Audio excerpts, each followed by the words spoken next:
Saat ini saya mau share salah satu kisah di Alkitab yang bagi saya kisah ini sangat dalam, sangat memberkati dan mengubahkan hidup saya.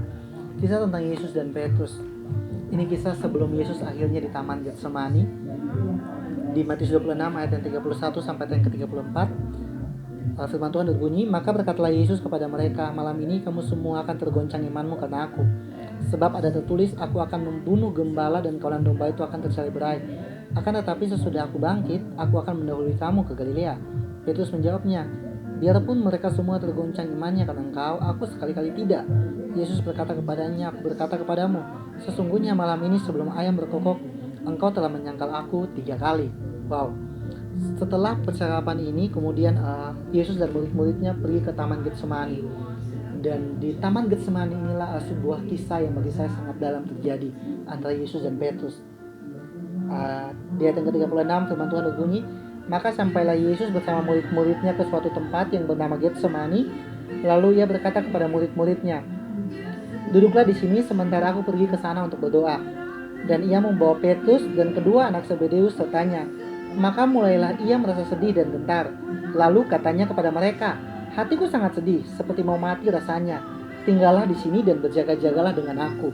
Wow, bagi saya ini kisah yang sangat dalam.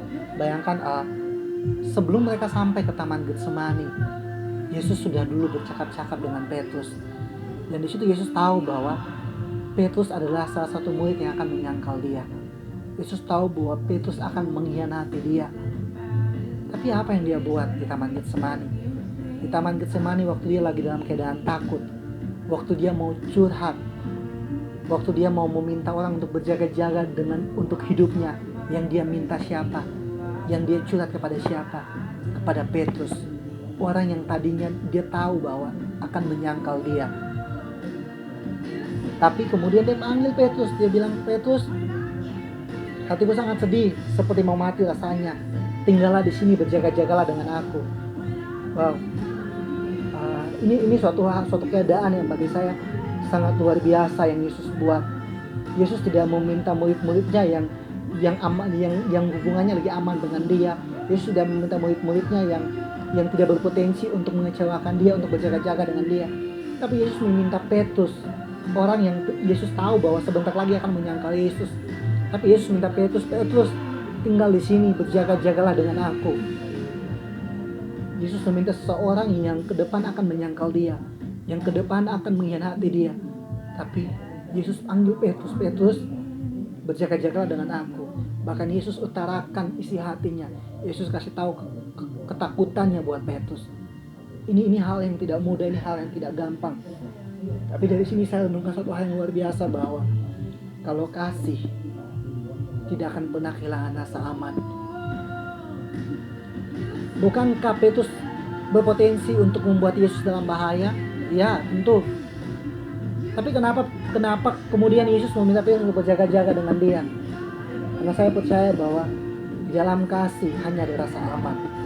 Kasih tidak akan pernah kehilangan ruang untuk kepercayaan, untuk memberikan percaya. Makanya waktu Yesus sudah tahu bahwa Petrus akan menyangkal dia, tapi dia tidak pernah kehilangan ruang untuk memberikan percaya bagi Petrus.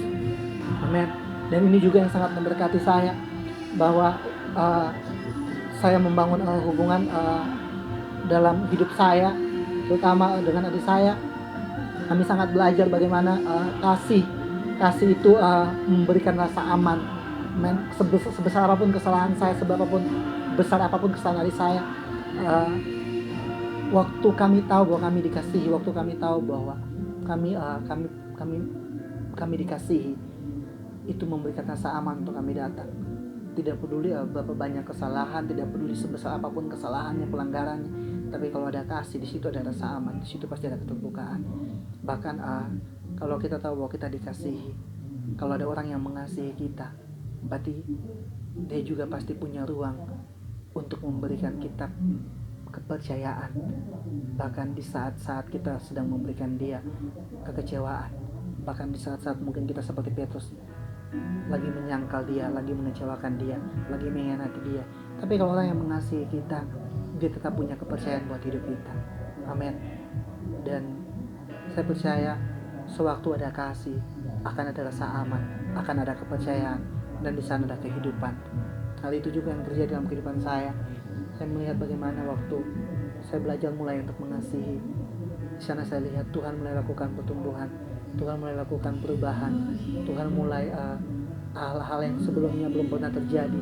Saya mulai melihat Tuhan perbesar kapasitas hati, Tuhan perbesar hal-hal yang dulunya dalam hubungan masih seperti panjangnya mungkin baru segini, tapi kemudian waktu ada kasih mulai diperbesar. Kasih itu diproses lewat setiap persoalan, dan saya bersyukur lewat kehidupan adik saya banyak belajar, saya banyak diubahkan, dan saya percaya bahwa malam hari ini memang Tuhan yang sama juga akan memberkati kehidupan teman-teman sekalian. Amin.